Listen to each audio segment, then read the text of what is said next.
US troops are set to leave Afghanistan by the middle of September. But what about the Afghans who've assisted them during 20 years of war? Will the thousands of translators and interpreters have a future in America or continue to live under the threat of the Taliban? This is Inside Story.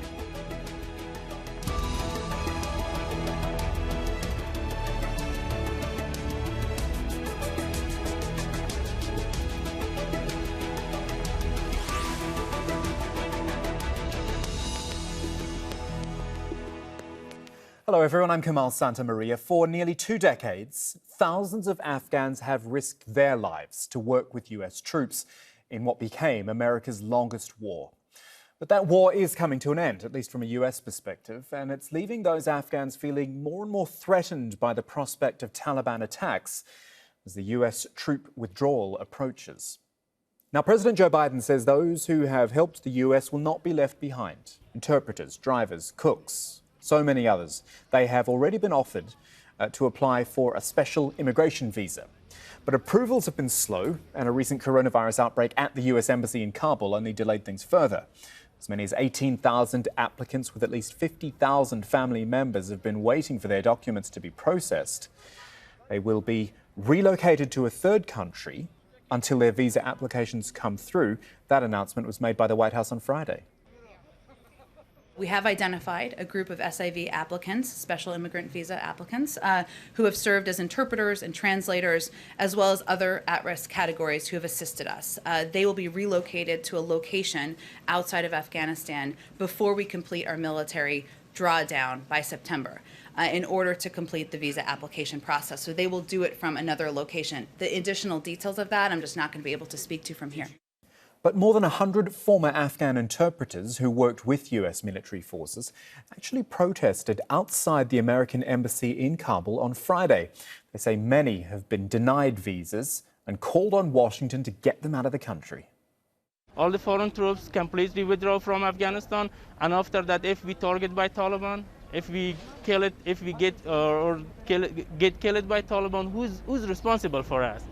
So that's why we are asking for justice. Again, we are raising our voice.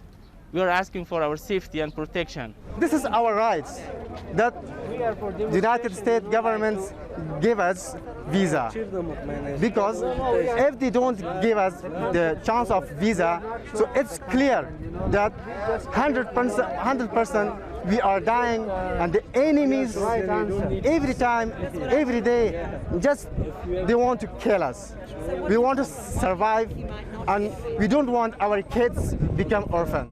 All of this is happening after President Biden pledged to withdraw the troops from Afghanistan by September 11, the 20th anniversary of the attacks on New York and Washington, D.C. that actually led to the war in Afghanistan. Biden promised continued support for the nation as he met Afghan leaders at the White House recently. Afghan security forces are struggling with increased attacks by the Taliban in recent weeks. In fact, it has taken territory in many parts of the country recently. The Taliban's advance raising doubts about the stalled peace talks aimed at ending Afghanistan's almost 20-year war.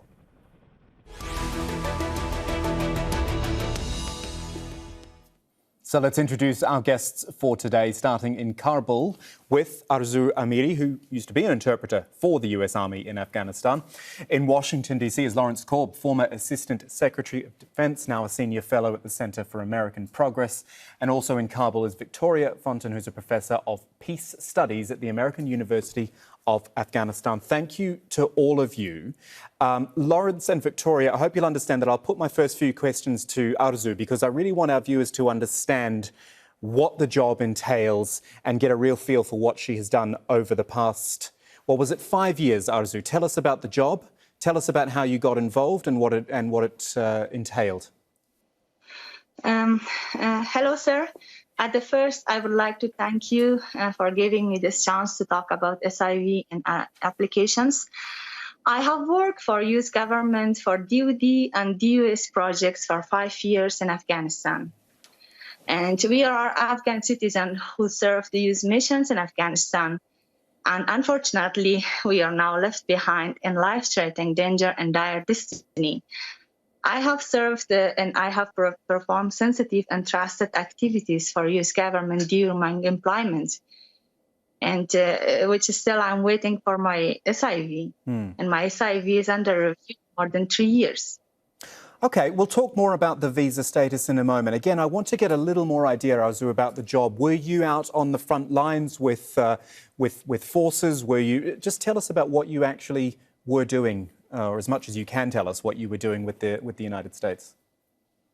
Actually, sir, these projects were from duty and dues, and there were many duties which I had and which I performed during my employment. And the main responsibility for me was to dealing with the different ministries and dealing with the different provinces and going with my supervisor to different fields as a translator and interpreter. Besides this, I was assigned to perform finance work for the company. And during those times, I had really good achievement for the company. And besides this, on year 2017, I was awarded co-worker value from this project from the United States of America. And it was not easy. It was not easy for them without me to have all this achievement, and I could do my job in a better way. Well and done. I could accomplish this. Well done to you. One final question before I go on to our other guests, and that's just, you know, you're an interpreter, but there are so many other roles out there, aren't there? There are drivers and cooks and so many people who, you know, can be in an office or they can be on the front lines even. It is a lot of responsibility and a lot of risk. Yeah, for sure, sir. As you know that it's not easy in Afghanistan at this situation that if the people, if the Afghans try to work with Americans, but we did this in a better way. It is not only for the interpreters, it is for those who work alongside and stand with the Americans and help them to accomplish this their mission in Afghanistan. And they put their life actually in risk. And right now, most of them are not secure here. As we see all the news, they get hunted, murdered by the Taliban and other religious people. And especially the female, as you know that they are against this. Even the female work with local people, but like me, I work for American government. So it was not easy for us. And still we are feeling fear from Taliban and other religious people. OK, Arzoo, I'll come back to you shortly. I want to bring Lawrence Korb into our conversation now. And just listening to Arzoo there, Lawrence, it just made me think, well, you really can't overstate the importance of the role of the interpreter or any of these collaborators in the theatre of war. And to be fair, even with all the problems that are happening, the US is very much saying, we know the importance here and we are acknowledging it. Well, there's no doubt about the fact that whatever we've accomplished militarily, we wouldn't have been able to do without these brave men and women. The other is we would have had a lot more American casualties were it not for them. So we as a country owe them an awful lot, and we've got to help them deal with what comes after when the United States leaves. And if that involves them wanting to come to the United States, we should make it as expeditious as possible. And it's really frustrating. We should have been planning for this once we started the drawdown. What have we been waiting for? And the drawdown actually started back in 2011 when we began cutting the number of troops. That meant you needed less interpreters and less drivers and everything. We should have been trying to help those folks get to the United States if that's what they wanted to do. Absolutely right. Kind of preempted what I was going to ask you, but I will carry on with it because, they're saying that people could be moved to Guam or to other Gulf countries in August. It feels like such a rush. And even then, well, who knows how long they would be in these third countries.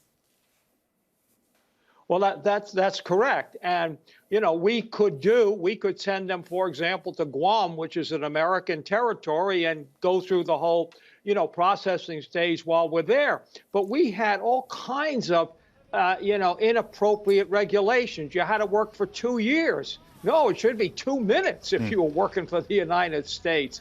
And then it took us a while to give them special immigrant visas. We put them through the regular process, which could take up to 5 years. So again, You know, and I'm old enough, I was in Vietnam, and I remember we didn't prepare for that. And when Saigon fell, we had all those people coming out on boats and stuff like that. We should have learned from that. Let's bring Victoria Fontan into our conversation. Victoria, I've seen you nodding along there. I'm sure you want to respond to what we've heard, but something I would actually like to ask you as well, almost the opposite of what Lawrence said. Lawrence pointed out that these people have been brave and almost heroes, really, for the United States. The Taliban, I guess, doesn't just view them as collaborators, probably views them as traitors. Absolutely. And the Taliban have issued a statement more than a month ago saying that they would not harm specifically the people who worked for coalition forces and if they repented. And so what does this repentance mean and how is it going to be carried out? And I think that it's extremely dangerous to issue such a statement because at the end of the day, it indicates, and it also indicates to the local constituencies where those individuals live, that it's actually fair game to target them and that they have committed a crime. And so that's deeply concerning. It's concerning a lot of people, not just who worked for the United States, but the entire coalition forces. Just to build on something we talked about with Lawrence as well, just your thoughts on the, as I said, the rush which is happening here to get this done. And whilst the United States very much trying to say, no, we're not forgetting people, we're going to do this and we're going to do that, clearly it's an afterthought, or it looks like an afterthought at least. Absolutely. The French have already evacuated more than 100 staff members and their families who are already in France. And, you know, to do this in August, what is going to happen between now and August? They are former coalition, again, helpers who are dying. The last one died 6 days ago. So they are being targeted. And then moving them to Guam, why exactly? When they are being employed, they are going through extensive checks. I have a collaborator who left for the US Embassy. It took a year for the security checks for her to be cleared to work at the embassy. So why would they be pariahs in Guam? And they have given so much. They have been recruited alongside a really thorough process. Why not go directly to the United States? Exactly. Lawrence, just before I go back to Arzoo, it struck me that there's the third countries involved now, Guam, which is a US territory, but also these Gulf states which have been mentioned as well. And then the theory is that they would go to the United States. Would that even be guaranteed? This was a US-led war, wasn't it? It was a NATO war. So are other NATO countries in play? Well, we should guarantee, and not just them, but their families, because you can't just take out the 18 to 20,000 interpreters because the Taliban will go after their families. And I just suggested Guam not to leave them there permanently so we could get them out and then begin processing their applications and make sure that when they got to the United States, there would be somebody to be able to care for them. So central to everything we've talked about is the SIV, the Special Immigrant Visa, which I think all three of you have mentioned. Arzoo, tell us about that. You've applied for one, I'm sure. What status is that for you now? Where are you at with your application? Thank you for your question, sir. After I completed the 2 years with the US government, my supervisor noticed that I'm facing trouble here, so lots of threatening for my life. So he gave me recommendation and HR letter. So I had the full package, complete package, and I sent it to for SIV. It was year 2017. Which I sent my recommendation letter and other documents to the SIV email, which is still my case is under review. They never asked for any documents. The last email I just received from them was just your case is under review. You have to wait for it. They cannot tell us that the time frame. As always, they say there's too many applicants and they cannot tell us the exact time that when I would get the COM approval. The main thing I'm concerned about is if there is any documentation required, why they're not asking us. I have seen many applicants after 4 years, 3 years under review, their cases under review. At the end of the day, they get denied from the embassy. Why? It's just bothering. Why bother? So if they're gonna cancel our case or deny it, or if they need for any documentation, they should tell us before our supervisor leaves this country. or we cannot get contact with them. Actually, I do have contact with my supervisor, but most of the applicants does not have contact with their supervisor, and they're not able to get the confirmation email from them, like their HR confirmation, their recommendation. As many of them has all these confirmation, but still their cases under review, like me. So if you've been waiting, sorry Arzoo, if you've been waiting, I think you said 2017 you put in your application. So if you've been waiting 3 or 4 years for this, do you have any faith that it will be completed in the next 2 months? I cannot say that. It depends on the U.S. decision. The U.S. government should take this serious at this situation. You know, it's really critical situation right now, and no one can guarantee our lives right now. If it's better, and I request the President Biden administrations that they should take this serious at this situation, and they should do an emergency evacuation to Guam or to another intermediate country, because for right now, the main thing we are concerned is about our security, our families. It's not just only me. It's like thousands of applicants. Besides this, all of these applicants have children, they have families. So who would take all this responsibility? Can anyone guarantee our lives? Actually, we all know our country does not do that. And you are the witness, and you guys can go through social media, and you can see that there's like too many translators and other people are getting killed day by day by the Taliban and other religious people. And once if the Taliban take over the government, I'm sure these religious people would go to Taliban. And if they recognize us, if someone report against us, so definitely they will kill us. So before we die in this country, U.S. government should take this serious. Lawrence, what do you think hearing, a personal, direct story like that from Arzoo? I know I'm not supposed to take sides in any of this, but it just sounds, it doesn't sound right at all that this has been going on for so long for her. That's correct. Yeah, I mean, just to hear those stories should get people to galvanize.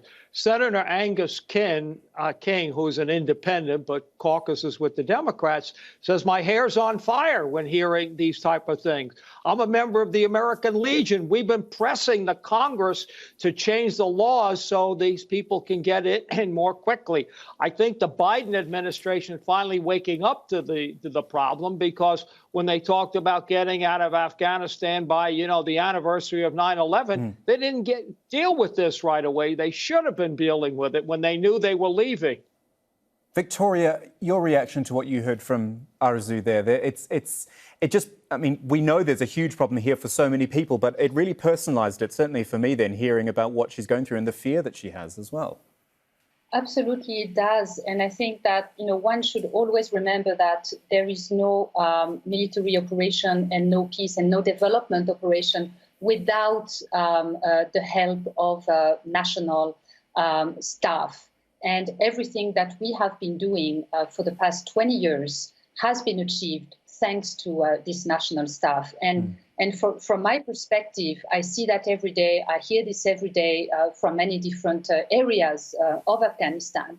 And I really think that this highlights also the double standards that exist between international staff and national staff. And so far, all those double standards are materialized in that particular type of case. And I really hope that legislators and that the White House is going to wake up to this and change that situation, because we're talking about 1,000 people. Yeah. And every day, what I'm doing, I could not work without national staff, and they are really are real heroes here. So important, aren't they? Victoria, in researching for this discussion today, I looked at other countries which had similar plans in place. For example, the UK. And this is what they said. They would offer priority relocation to people, and this is a quote, assessed to be under serious threat of life. And I wonder if we could see a problem here with this US plan, because if you're assessing the threat to someone's life, that can be interpreted in different ways, can't it? And what Arzoo feels as a threat to her life, the other people may not. The people making the decisions may not. Absolutely. And not just that, but it takes time to assess, and who assesses and how many commissions. And I think that it's extremely subjective. And it should be that any person who decides to work for the coalition and serves for the coalition should be given that right and not go through so much scrutiny, because again, it is the burden of the proof on the person to actually say, my life is in danger and here is why. And they shouldn't have to go through that. Lawrence, can you remind us what the US is saying about any prerequisites which are needed? You said there was a 2-year minimum, wasn't there, or something like that?